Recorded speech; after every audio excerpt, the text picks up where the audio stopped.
You guys are going to love my guest today. It is Nick and Amy from the Ultimate Intimacy app. You can check them out on Instagram. Their app has 1 million downloads. They have tons of resources and information for you to build intimacy in your marriage. But hey, listen, even if you're single and listening, you need to learn these skills. So you're going to want to stick around. We're going to be talking about nightly showers. Yes, that's right. We're going to be talking about pride and ego, how that kind of rolls up into marriages. We're going to be talking about a little texting that you could do with your husband, like you're a little doctor. I'm telling you, Nick and Amy give out so much great information. You're gonna love this conversation. So make sure you share this with a friend, make sure you follow, and go follow them as well. And I want to thank my partner, John's Killer Protein. Now, I haven't been taking the protein, but I have been taking the creatine. And let me tell you, the older I get, the more I realize I have got to be purposeful in taking care of myself. And creatine is not going to make me big and buff and look like a bodybuilder, especially ladies. I know you think that, right? But it's going to give me mental clarity and that longevity of what I'm looking for. And this is what I like about his stuff. First off, it's not made in China. Praise the Lord. I lived there 7 years. It is made in Germany. It is pure, it is clean, it is just 2 ingredients, and that is the creatine and the taurine. And then secondly, it's just a quick little powder. I do 1 little scoop, which is all I need for the day, put it in my water, shake it up, it's fine, I don't taste it, it's easy. And if this is what I have to do to make sure that I am sharp as a whip and still doing my podcast in 25 years, then I'm in. So I want to make sure that you've got the link below and that you're clicking that so you can join me on the creatine crush, on the creatine. We got to give this a cute name, like the creatine way.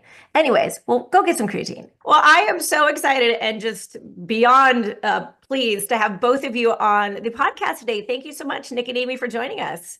We're excited to be here. Yeah, thank you so much. Pleasure. Awesome. Okay, well, a little bit about you guys. I mean, I follow you ardently because now I'm married, but even before I followed you, because it's just good skills. You guys are a marriage app. I'll let you share a little bit more about exactly, and I want to know, how did you come to decide that, hey, let's do this as a sidekick or a full-time job? But you have an app, you have a presence, you have a podcast that's all about like sexual intimacy and marriage and just intimacy. It doesn't even have to be sexual. You have such good ideas, and I'm going to ask you some questions about that. So share a little bit about what you do for my listeners to hear. And how did you get to it? I mean, what do your kids think? I'm going to let Amy share the story because it'll be probably the more. I'll do the super short version. We've been married almost 23 years. I think about, right after we had our 4th baby, about year, 10, somewhere in there, we went through some really hard times financially, just emotional intimacy. I mean, we have a whole story, but we were super disconnected. Kids took over. Our priorities were kind of off. Like, marriage was amazing. And then we had kids and everything kind of just, not that it was the kids' fault, but right? But like our choices and just a lot of things just started to go downhill in our marriage. And so that lasted for years. Yeah. And we were just super like disconnected in a lot of ways. We're really close to getting divorced, I would say. I would say breaking point, that breaking point that almost every relationship can have. Like, we've all had it, right? And at that moment, you realize, how are we going to make it? How are we going to change? And what do we need to do starting right now to have an amazing? And we both got married thinking marriage is supposed to be passionate. Like, my motto is marriage should not be mediocre. I don't want to be married. I don't want to be married for roommates. No average. We don't do average here. No way. Like, I want the relationship we had when we were dating and first married. Like, I wanted to keep that. And so we looked at each other and like, what do we need to do? This is not okay. And so I was sitting on the bed one night and, we had always, even though during those hard times, we had kept the sexual intimacy really strong in our marriage, but the emotion was lacking, which is, I know, totally opposite. Backwards. Totally backwards. But I had a decent, drive, and I knew that was really important for a marriage. And I feel like that really was kind of the Band-Aid that held us together. Yeah, and from a husband's standpoint, and I know a lot of men feel this way, is as hard as things were when we were intimate, that was my way of knowing, okay, things are still okay. She still loves me. And I really believe her not cutting that off, that connection, even as hard as things were, just made me feel like, okay, there's still hope. She still loves me because she still desires me, right? And I think a lot of men feel that way. But when a wife is not enjoying it fully, or it's not physically pleasurable, or the emotional connection isn't there, like, it's just sex, right? And so our entire motive was like, how do we get marriage to stay stay emotionally connected so that it's passionate, so that both people want it. And so one night we were just sitting there and I was like, you know what?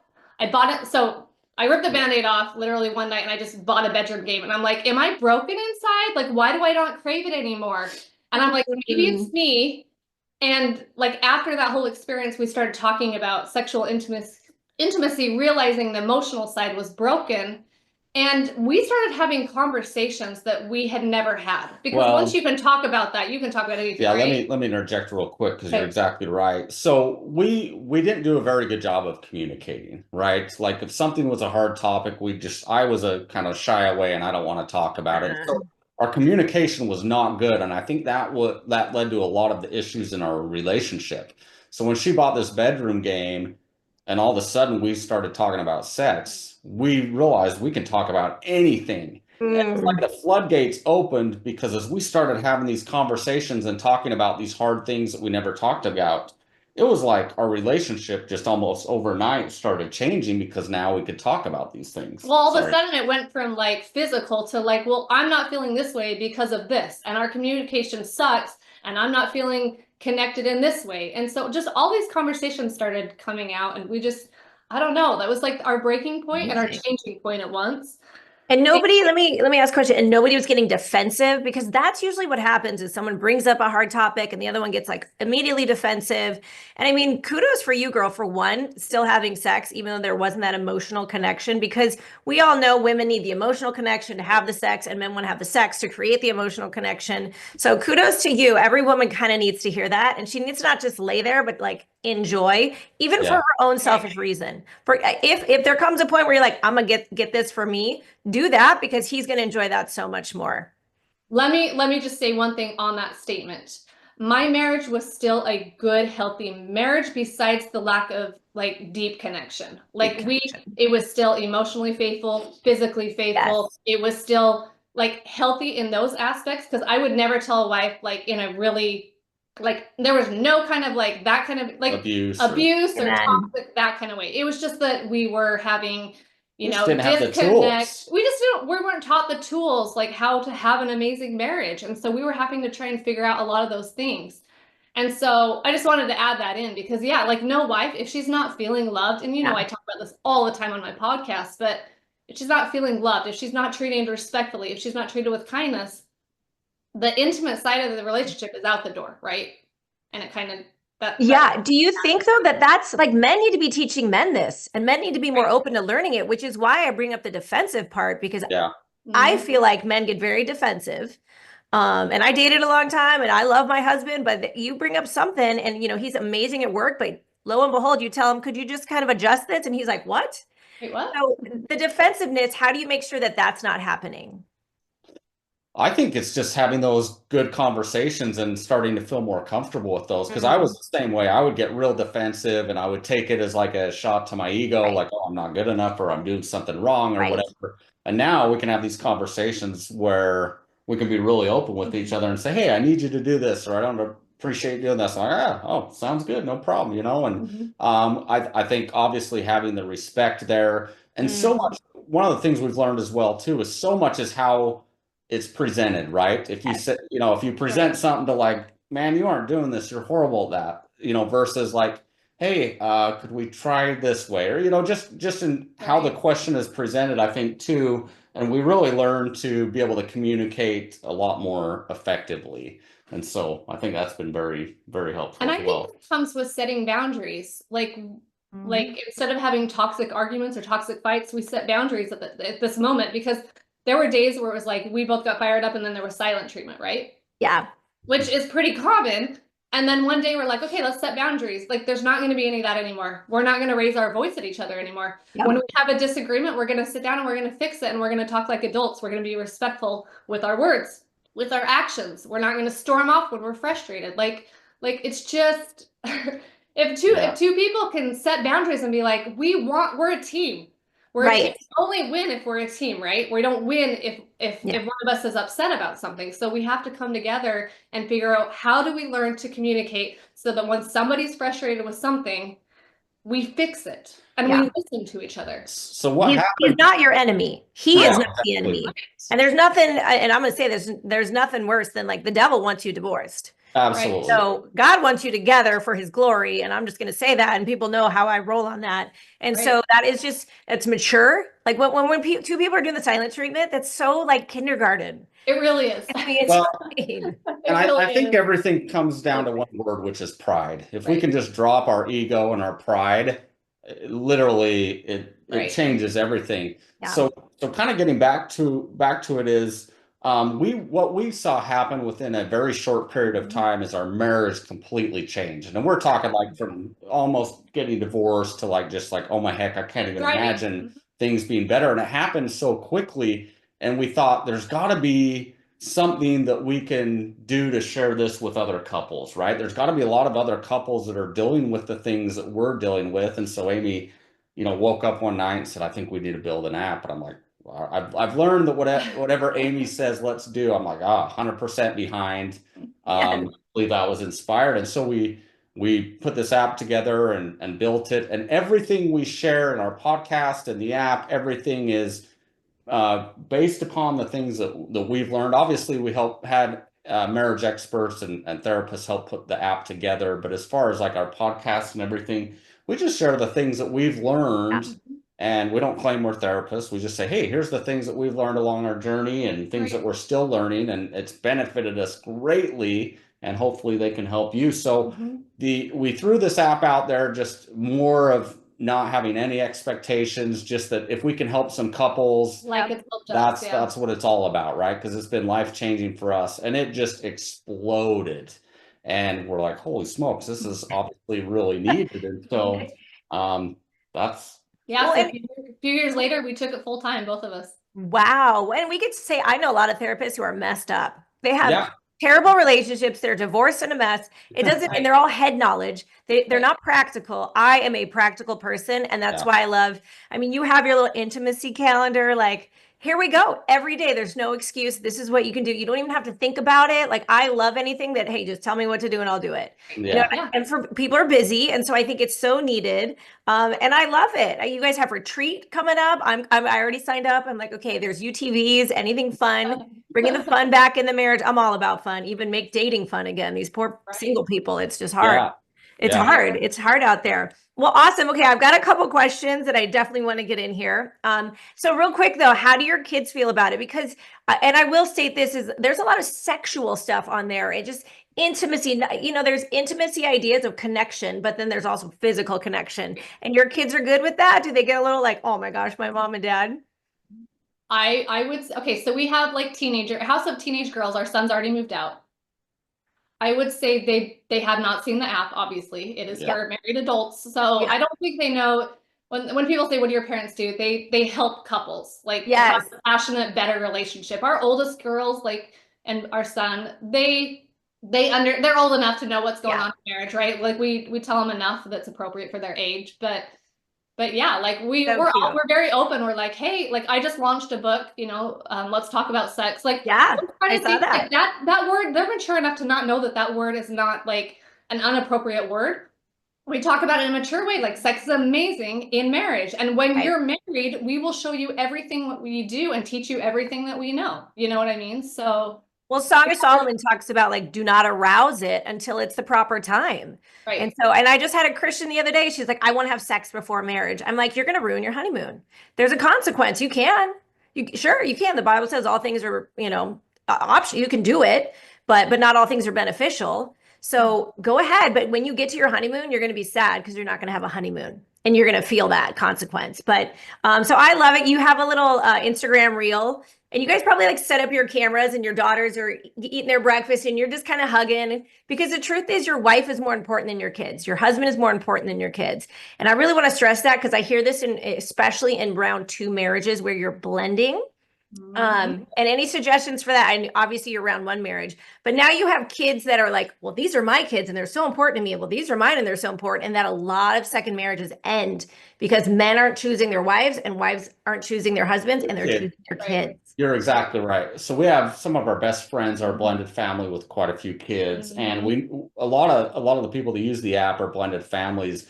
And you know, it's amazing how many people reach out to us and they're like, yeah, you know, I got married before, it didn't work out, and therefore I'm going to put my kids first just in case this second marriage doesn't work out. And we're like, do you That's not realize that Yeah. that's what caused you to divorce in the first place, most Right. likely, right. because your spouse felt like the marriage did come first, and you're just going to keep repeating, you know, every time you get divorced, your chances of getting divorced again are higher and higher, you know, and it's because they repeat doing the same things over and over again. There's nothing better that you can give your kids than showing them what a healthy marriage looks like. And Amy and I do the videos, and we absolutely, I think a lot of people throw out videos and it's not really what they do in their real life. Mm-hmm. The videos that we throw out, like that's truly how we treat each other, We want to right? be And we 100% strive to like treat this, each yeah. other because that's showing our kids that's what marriage is like. They're going to go into it and say, "Oh, man, I want a marriage like this," right? Yes. And so I think just trying to, by example, just show what a happy marriage should be like. And of course, it doesn't mean that everything's perfect. We always have trials and struggles, but when you know that's why we talk about finding ultimate intimacy in your relationship, because when you have ultimate intimacy, and it's like a roller coaster, you're not gonna get there and have it. Right. It's a, you know, you're just gonna be like a roller coaster, but those moments of when you do have it, there's nothing more amazing. For sure. And it's hard because when your kids are kind of your people, right? Like, and then you go Yeah. into a new marriage and they've got their own kids. Like it's hard for me to say something because I haven't experienced that, but the couples that we do know that have gone into blended families with multiple kids on each side, the ones that say we are going to put each other first, we're going to be united in front of the kids. And that's Yes. not, I mean, that's going to look different to every single marriage, but we're going to be united. We're going to change the things that didn't work in our previous marriage, and we're going to make those goals. Like you can see a difference in those relationships. Absolutely. And I'm almost 2 years into my new marriage, and there was a season where I started seeing my bad habits roll right back in, a little nitpicky, a little naggy, and it just was not good. And that's when I started diving into more like marital reminders of how to do it better, give me practical tips. And you guys are great. Your reels always have like 10 ways and 6 things you can do for a man. And so I love it because there's no excuses. So a couple of those I have a question on. You have a 2-2-2 rule and a 1-1-1. Like fill us in, because I have my 3-3-3 rule on dating: 3 dates, 3 weeks, and 3 months. And by then you should know. But what are these number rules that you have? So the 222 rule is actually off of a article Collins? that we saw, and we thought this article is spot on, and we added an extra 2 into ours. But basically, it's you know, sexual intimacy, ideally twice a week. Right. Date a I week. think we added that one. Yeah, we added that one, we and added they that didn't one. have that one in there. You know, go on at least 2 dates a month. I think that's a lot of people are like 1 date a week. That's hard. That's really hard. I mean, it my can be, husband and I are empty nesters. Okay. But Right. every week it's expensive and it's hard. So I love that 2 dates a Well, we month. have to be when we do reels like that, people are like, oh, you're so privileged to be able to go do that. Like, it doesn't have to be out on the town. It can be when Yeah. your kids are in bed. It's about intention, Yeah, it right? could be Yeah. naked movie night together. Like there's so many things that you Right. could do together that don't cost any Right. money. It's just Right. about that time together. And I will say the reason why we're so passionate about dating is because we had the time in our marriage where we were struggling. We were never going out on dates. Right. And now we're like religious at least once a week. In fact, sometimes it's twice a week, and nothing's going to get in the way, or we'll reschedule it. But we Yeah. are, I mean, we do not ever go a week without having at least 1 or 2 Well, dates. it might count a lunch, or it might be an Correct. at-home thing, you know, But- it's Yeah. about But that completely changed our marriage as well too. And one of the reasons why, sorry, I'm not getting off track here. Before I We're answer good. on the 222, but if you think about it, when you were dating your spouse, that's how you fell in love, right? You're having fun together. You're out on dates. You're probably having deep, meaningful conversations. You're spending time together. having fun. So then all of a sudden people Having get fun. married and they stop doing everything they were doing that caused them to Fall in love. fall in love and get married, and it makes no sense. And so I just think it's so important to do that. So Right. yeah, dating at least twice a month, Mhm. which I think most couples could do. We talk about like an overnighter at least twice a year, and then a vacation at least every other year, which can Yeah. look for everyone. Very reasonable. Even like a vacation, just there's no better way than just to get away with each other Right. and experience new things. And, Right. and And that's Amy, gonna look different to everyone. you said this. So my husband and I were going on date night. My husband works a lot. And so when he comes home, he's usually tired. And so bringing up anything deep is not, he's just not available. So date night started turning into maybe deep, difficult discussions, and date night was no longer fun. And I said, babe, we need a huddle once a week. We need a 15-minute huddle where I feel like I can kind of vent or share, or we can, and I'm a big person on creative solutions. Like everything has a solution. If this Yeah. is bugging me, like my husband was not a big hugger. He just grew up on a farm in Kansas. Not a lot of hugging going on. And so I now have, and he's a sales guy. So I'm like, here's your quota. I need 4 hugs a day because it meets and he loves it. He grabs my butt and he's like, wait, this is good for me. So I'm all about the solutions. But I had to divide. Date night had to stay fun.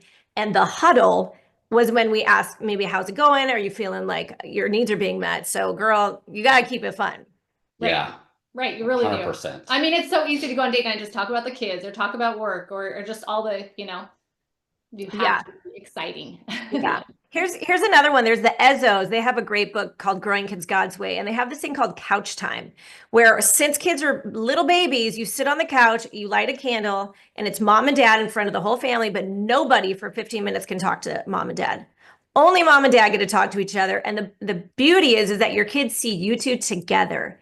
And then after 15 minutes, a kid can blow out the candle, whatever, but it was mom and dad time. And I think it's so precious to think that your kids are just watching you. You two connect for 15 minutes, sit on the couch, massage each other's feet, talk about anything, but nobody gets to interrupt you. And I think that's another good applicable strategy. I love that. That's kind of when you shared that, I was thinking of like our nightly showers. Like we have teenage girls, so they're like, mom and dad are in the shower. And it's strictly just we sit in there and talk. That's all we do. And it's but it's like the one amazing. place that they leave us alone and we can have our conversations in there and nobody's walking in. You know what I mean? And I'm telling you, some of the best conversations we have ever had have taken place when we're just sitting in the shower together.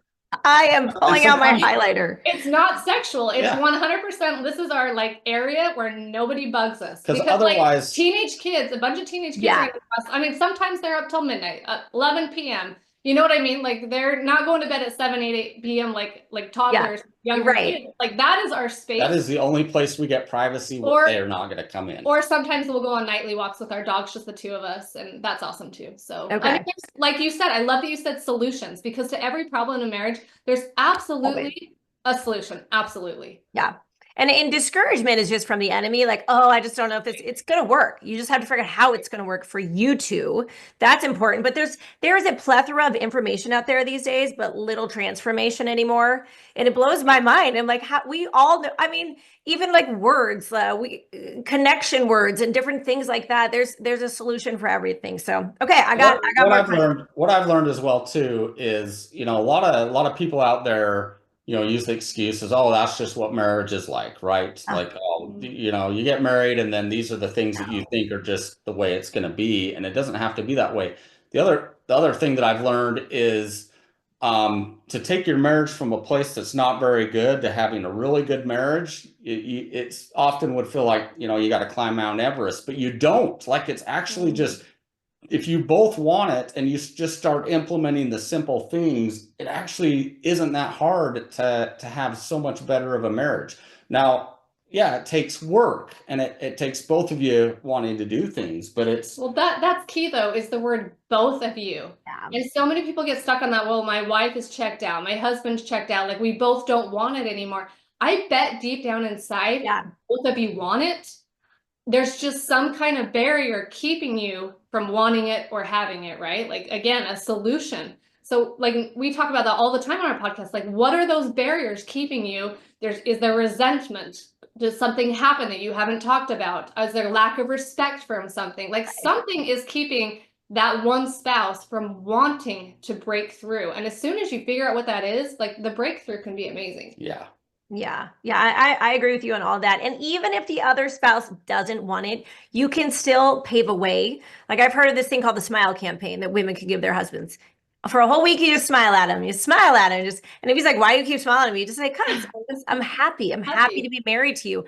And men just want to make you happy. I'm a firm believer. They're like puppies. It's like, excitable, sometimes they mess up and they pee on the ground because they weren't thinking, just like a puppy does, in that sense where they do mess up, but puppies want to make you happy. And so I want to ask you, you have a post, what husbands want. And I love that I have both of you. What did you find out and what would you share with us? And I gotta state that too, with all my listeners, this is what men want. If it's respect, even my son wants respect. So some of it might be, sexual, and that would be husband specific, but like, this is what men want. What did you learn? Well, I think most men want connection, obviously, and women, the thing that drives me crazy is women immediately think he just wants sex. Like, Mm, that's all my husband wants. Well, Right. and I don't mean to get too graphic, but if that were the case, the husband would just go take care of himself and he would right. never need to be intimate, He right? wants But you. he wants you, and that is a way most men feel loved. And sex to a husband is so much more than that. Like, I can't even Mm, begin to describe and how important that is, that for women to understand that sex to a man is not that is, the sex part is such a small part of that. It's so much more. And Right. so a husband just wants that connection, and He it's not wants. just the sexual connection, it's so much more. At the top of our Instagram account, we have a pinned reel where we took survey answers about what men want when it comes to sexual intimacy. The responses there, we got thousands from husbands, how yeah. emotional it is for them. Like, all you have to do if you're questioning that is go read some of those answers. And it's like, holy cow, like these men, that's how they feel the emotional connection. They want you, they desire you, they want to be desired just like you. We're like so much more alike than we think we are sometimes. I think you're right about that. Yeah. And I think they want to make you happy. They actually do. So, Yeah. I'm a believer, men don't read minds. Right. So Yep, women Right. need to talked learn about to that. speak up, use Mhm. our voice and use it. Its tone and timing is everything. You talked about that earlier. And learn how to flirt again. Like in a lot of your posts, like I see you, Amy, you're kind of flirty, like that feminine flirty. Women start to get not vulnerable, arms crossed. I watch couples when I'm at dinner at our date nights, and I'm like, Oh yeah, oh, we that do the looks same. Yeah. torturous. They're all on It's their phones. We do this. yeah, We like people watching. Yeah. yes, Another one I just wanted to bring up quick that men want, because you're not just talking like that area, right? yeah, anything. I think the word contentment. Yeah. You said that in your Uh, seeds. yes, I did. That one's big, and I think it goes along with appreciation. A lot of men are like, I want intimacy, I want appreciation, I want respect, right? Appreciation means you're appreciative about who they are, how hard they're working, how hard they're trying. Like you said, they're not mind readers. So when we can say, I'm happy with you just the way you are, and that doesn't mean they're Mm. perfect. It doesn't mean they're perfect, but if they're trying, give them that appreciation. Um, Um, a lot of like we want them to just like look around and see what needs to be done and just do it, right? Men are not wired like us They're like that. not. So if we're just like, I am really stressed out right now. I would love it if you could just look at the kitchen and maybe take over the dishes, clean up, whatever. And the husband is going to be like, absolutely, whatever I can do to help you, babe. Most husbands will answer like that. But with the whole contentment thing, we hear from so many husbands that are like, my wife needs more. She needs a bigger house. And I think social media is Oh, killing marriages in this way. But like she wants bigger vacations. Now she wants to stay home and not have to do much. And I feel like I do everything in the house now. And just the whole like I don't know, there's just a lot. Like if we could just be more content with like I married you knowing that you had this job. If yep, I want more, I'm yep. willing to work harder for it too. Just more appreciation and being like, I love you for who you are. I think men really need that. Yeah, a lot of women would say, well, he should just know. He should just know the kitchen needs to be cleaned up. And the other Nope. day, Right. I walked in the house, my husband was in the kitchen, and I had this giant present with a big bow, and any woman would say to me, "Ooh, girl, what's that?" Like they would be curious about it. My husband, he didn't even faze him. He just didn't see it. Like he is not wired that way. But if he needs to read a contract, he will find out every stinking piece of that contract. Or if he just rewired our entire house. The guy will figure it out. And Amy, you hit the nail on the head. I wish women would appreciate men for who men are and how God made them, Yep. rather than making them into another girlfriend.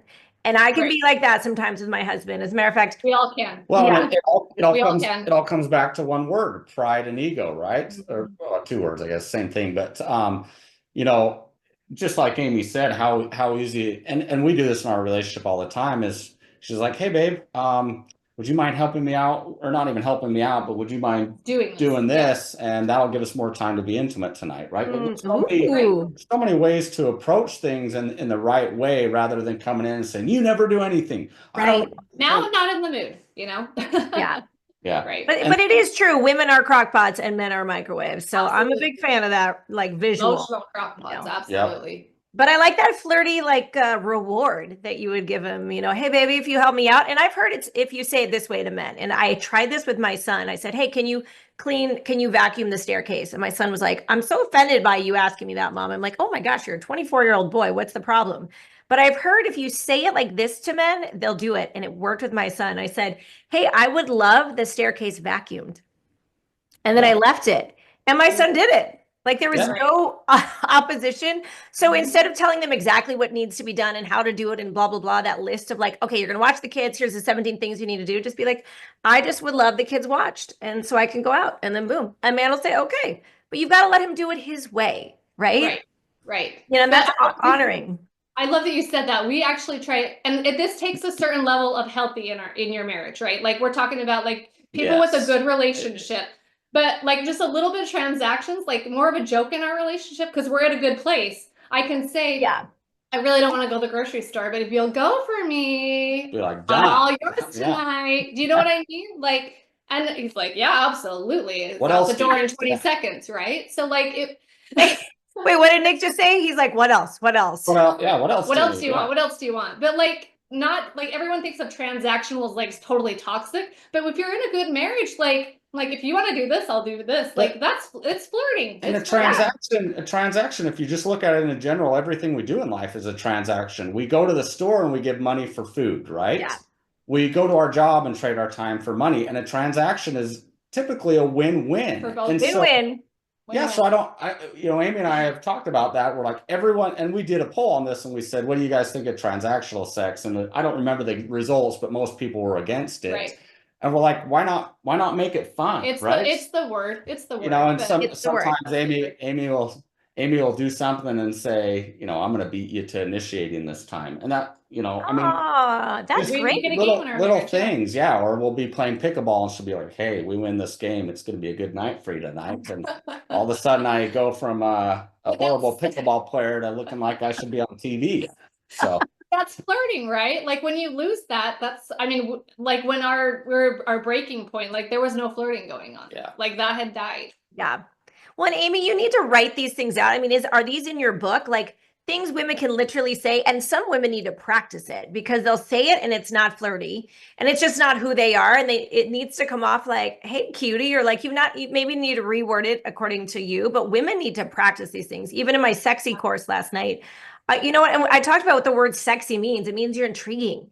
It means you're interesting. It means you're memorable. Like these were synonyms that Wikipedia gave me or that Google gave me.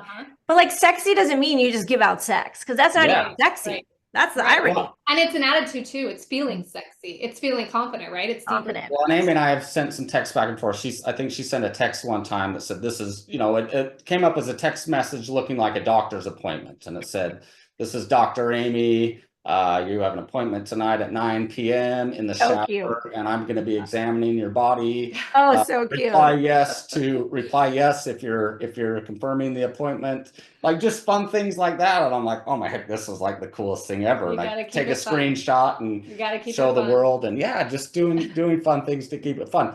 The rest of my day was not productive because my whole mind was like, oh my heck, tonight. It's like, my husband will say that. He's like, don't send me photos. I have to work. And I'm like, oh, okay, well, when can I? Amy, those are such great ideas. I hope you're capturing all these and bullet pointing them and helping women everywhere to be more flirty and fun with their husbands.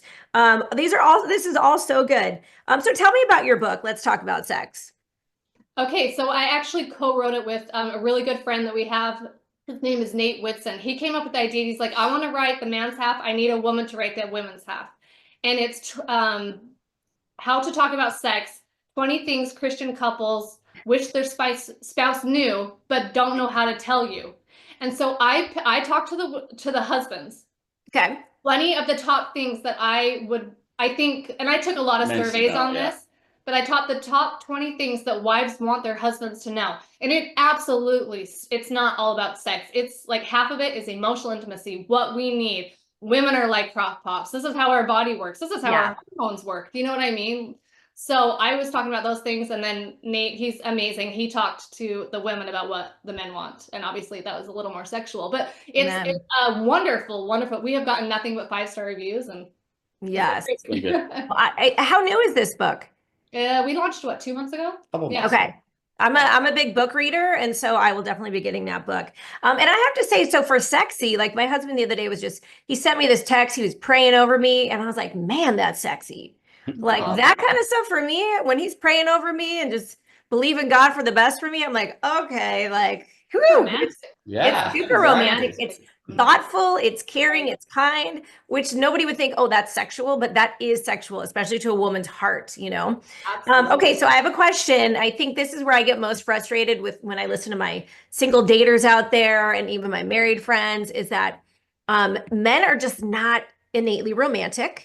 And men aren't teaching men how to be romantic. Now, I will say this, my pastor is crazy romantic. He counts the number of months he's been married to his wife. He sings to her on stage. Like she's like half the time like rolling her eyes because he's so romantic. But romance is so important. And I even did an Instagram reel that if there's 365 days in a year, if you just bring her flowers once a month, okay, that's 12 days out of 365. It's a 3%, work for a 100% interest, like, or not interest, but return, right? And the amount of comments I got back from men, like, why would I do that? The flowers just die. It's a waste of my money. I was like, oh, it was very discouraging.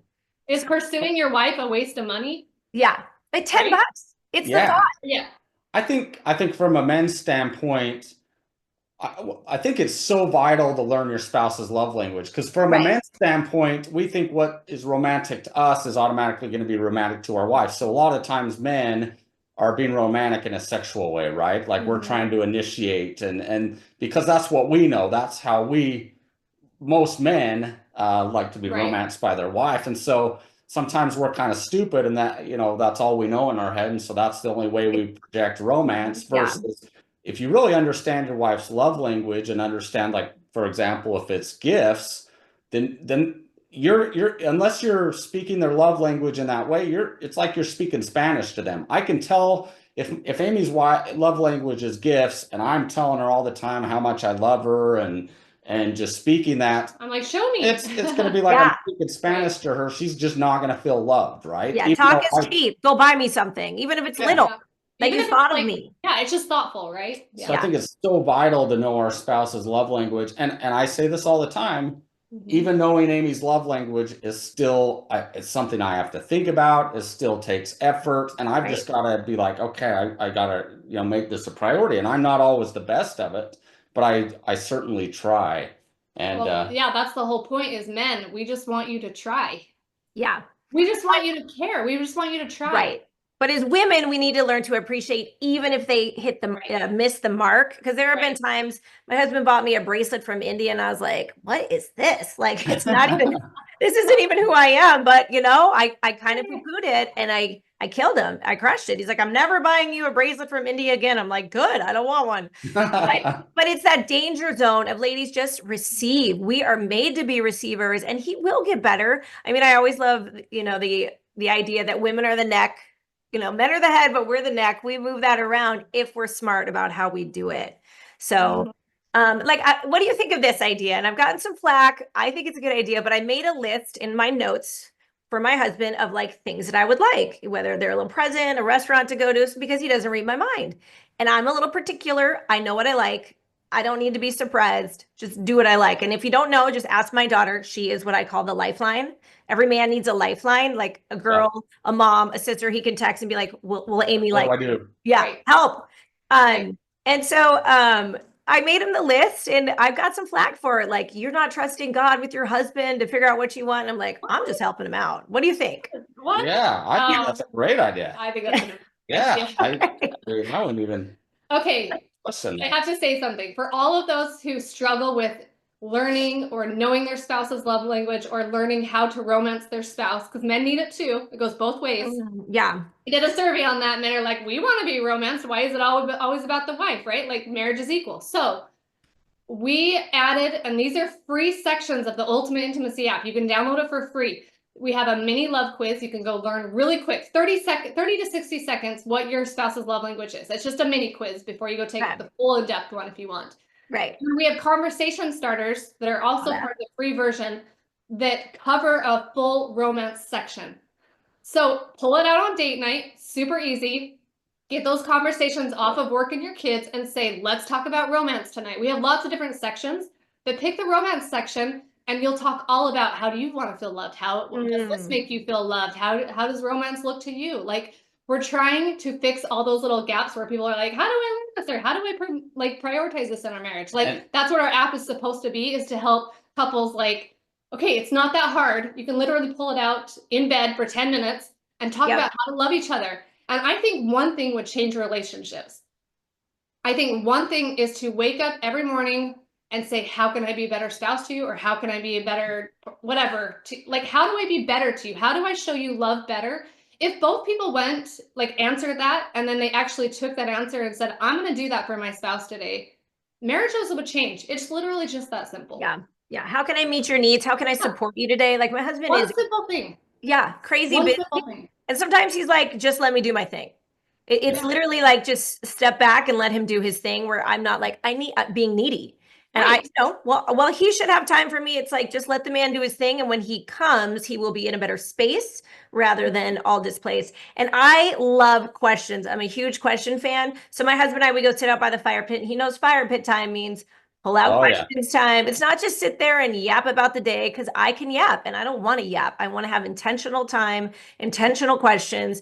And so we are pulling those out, and I love it. My marriage group, sending it to everybody. Like, everybody needs to go buy these, get the app. You've got downloads, you've got your monthly stuff, you've got your podcast. I mean, I love all of it. So a lot of people, so a lot of people are probably thinking, well, why do I need those?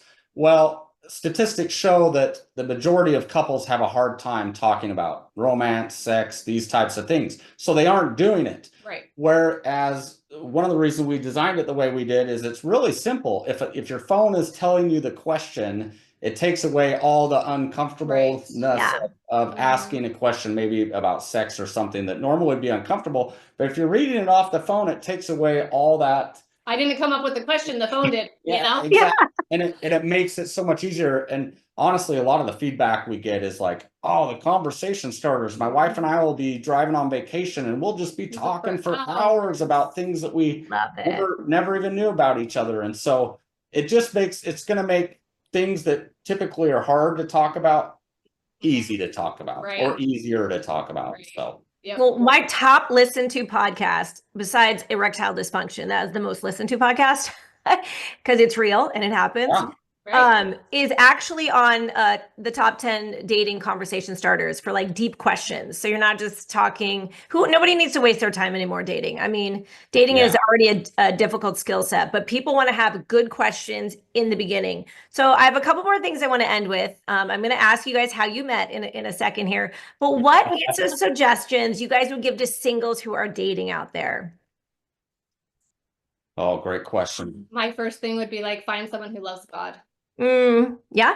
I just think that makes all the difference in the world. Like, when you are like, that changes your whole life, that changes your action, that changes your pride, that changes your entire intentions in your relationship when you're turning to God for things. I think that is what kept us married during hard years, is that He's got a plan for us and He can help us. Yeah. I really do. That's my number one advice. Yeah, and I think that'd be number one for me. And number two is find someone that you can have good, open, honest communication with. Because in my opinion, if you don't have that good communication, everything's going to be such a struggle in your relationship. Yeah. So someone that you can just have those fun, open, honest discussions with, and that can communicate openly and effectively. So. Yeah, and that's a high EQ, and there's a lot of men out there who need to kind of raise up in the EQ. Women are good at chatting. We've kind of been created for that and raised for that. But so these guys, it's really the next level guy who can man up and do the EQ and the conversation stuff. Okay, well, I want to hear, I always want to end with a positive story, because you guys are killing it in the marriage realm. I want to hear how you two met. Do you want his version? You better get her version. I want both. No, they're pretty close. Pretty close. No, we got set up on a blind date. We love Okay. blind dates. We are totally for blind dates. We hit it Well, off. we love blind dates after I met you. Before I didn't love blind dates. I a lot of fun blind dates. They didn't lead to marriage, but our blind date did, and we were engaged in 3 weeks. So Okay. Wait, Yeah. now like back who introduced you? Who was the matchmaker here? well, do you want to? So I had a friend, and a year before he's like, "Hey, there's this girl. You gotta meet her." And I'm like, "Yeah, whatever. Blind date, not interested." He's like, "No, I'm serious. This girl's like amazing." And so the way I remember it is we got set up the first time and I canceled because I hadn't seen her.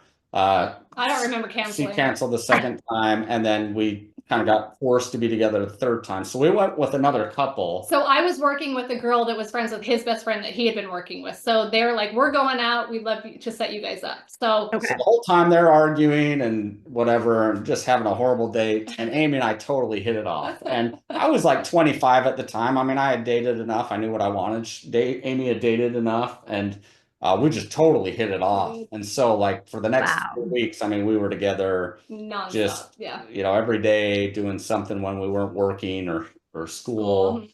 And we just hit it off. And I honestly, like, after that point, I'm like, I can't live without her. Like, there's no doubt in my mind that this is the girl I want to be with for forever. So Wow. I think I was sleep deprived and asked her to marry me. And the next day I'm like, did I really ask that? And she's like, yeah, I think you did. That's So, not quite what happened, no. but yeah. Embellishing a little bit. Well, what did your circle think? I mean, that's crazy for this day and age, but at the same time, I love that you knew what you wanted. I do believe men know. Men know they could drag it out for years, and these girls play along with that stupidity, of like, oh, well, I'm waiting for him to, ask me Yeah. to get married. Girl, he already He knows. knows exactly. I think what's important is that you could probably be married to different people. I don't know that I believe in I don't know. Like, is there just one soulmate? I don't know. No. I feel like you make a good marriage. I Right. feel like you grow together. I feel like I don't know, what's the right I wording for agree, this? Like 100%. I feel like you take who you marry, who you choose, you fall in love, and then you make it work. You make it strong. You make it passionate. And yeah, it takes both people. But marriage is something that we work towards, and how whatever level of marriage, passionate level, whatever, like that is what you put into it. I truly believe I that. think you're exactly right. I think so many people are just like, oh, I've got to just wait for that right soulmate, person, that perfect person. The problem is if that soulmate doesn't feel the same way, I mean, people just look at love as like, oh, you fall in love and there's nothing you can do. You just fall in love, right? And I agree with Yeah. what Amy says. I don't think there's such thing as falling in and out of love. I think it's working on things, and just like Amy said, constantly, having the right tools, going on date nights, talking with each other. That is how you stay in love. It's not a matter of falling in and out of love just like it accidentally happened. It takes a lot of work. I don't think people know that fall into love. I don't think that is love. I think that's infatuation too. I think love comes with time. I think love comes with trials and struggles and friendship and growing, getting to know each other. I mean, intimacy is intimacy, right? So like when you see someone at their worst and you keep choosing them, that's love. Like I don't know that we fall in love. We fall into infatuation, this feeling of excitement, right? And then we get married and we choose to deepen our love. We choose to go get stronger with And each honestly, other. we probably started, here now I'm going to say falling in love when I just said, but I think we spent our first year like Having fun and really getting to know each other, right? Like, within the 4 months when we got married, we still didn't know each other extremely well. Maybe like I look back and I'm like, that's insane. What were we thinking? Yeah, if our kids ask, we just say, oh, we were dating a long time. It was like 4. They know exactly how long it was. I'm like, just don't do that to us. Oh my goodness, right? A whole different storyline. But I remember like 23 years ago, like social media wasn't a thing. Like things have changed. Do as I say, there weren't not as dating I do. apps. There wasn't so many options. People were not just like next. It's ridiculous now. It's ridiculous. It was different back then, but well, that is a great story. I mean, I'm with you. I don't believe in these ideas. Like I have a client, he's like, my ex-wife was the love of my life. I'm like, what? She's your ex-wife. She's your ex. Right. Stop saying that, Right. So I do believe it's a choice every day to serve one another, to wake up, like Amy said, and be like, baby, how am I going to serve you? Because one day I want to be old with my man. I want to smack his butt on the front porch and be like, you're still with me. Yeah, And I want exactly. that to be a testimony of like God's still with us. He stays with us even in our silliness, and like we need to stay and believe the best about our spouse. And I mean, love covers a multitude of sin. You know, everybody uses that First Corinthians Bible, love is patient, love is kind, it is, you know, it does not envy, it does not boast. It's like, yeah, but are you doing that every day? Are you Yeah. doing that every day? We're the And that's natural the man. work. That's hard. Yeah, exactly. That's the work. Well, thank you guys so much. Where can people find you? So our main website is ultimateintimacy.com. You can literally find most of our links on there. Actually, all of our links on there. Our shop, we sell intimate products, our podcast, our retreat page, our social links, Instagram, Facebook at Ultimate Intimacy app. You can, our book is in our shop. We have a lot of awesome products. A lot of our stuff on our app comes in physical forms because people want to give, physical gifts. Yep. The app, you can go download it like directly on our website or in the Apple App Store. We just launched a brand new app we're so excited about. That's also, whole new app. Like it's like a part 2. It's awesome. That's also on our Ultimate Intimacy app. What's that one called? It's called You and I, and it has a couple different features, really like a date night timeline for the whole entire year. Customize it, journal it. Wow. And then we also have a harmony home feature because we've had so many couples with that like home balance, the mental load, whole crisis. So you literally go in there and you have it, your phones are synced and you have a his and her list, which you go through and say, here's what needs to be taken care of, who's taking care of it. Everything from parenting to household roles to cleaning to just you name it, it's on there. So you can really learn how to balance and talk about like everything that the wife takes on, everything that the husband takes on, and see like, gosh, we're actually both doing a lot. How can we balance it even better, right? So there's a couple features on that one that are totally separate than the Ultimate Intimacy app. But that one you can find, it's brand new, You and I app.com. Live quizzes where you can see how, we ask questions and everyone can kind of see live, how everyone else thinks about how well subjects. Do you know your spouse quiz? There's so we played so my husband and I are newly married 2 years, and we're in a marriage group with everyone who's been married for a long time. So we played the oldly wed game. Oh yeah. Because they've all been married a long time, so they're oldly weds. And so my husband and I were the hosts, and I gotta be honest, there was a couple that got 29 out of 30 points. Then there was a couple that got 1 out of 30 points, and they did not leave. Hey, we took our own quiz, and I think we just barely broke the 50% mark. So. I know, like 23 years. Like, how do we not get 100% on this quiz? It just you gotta know his favorite pizza toppings. Come on now. Yeah, exactly. Like it just shows you like you can never stop getting to know your spouse. Exactly. Never. Like, no matter how long you've been married. My God, we have some more subjects we need to talk about.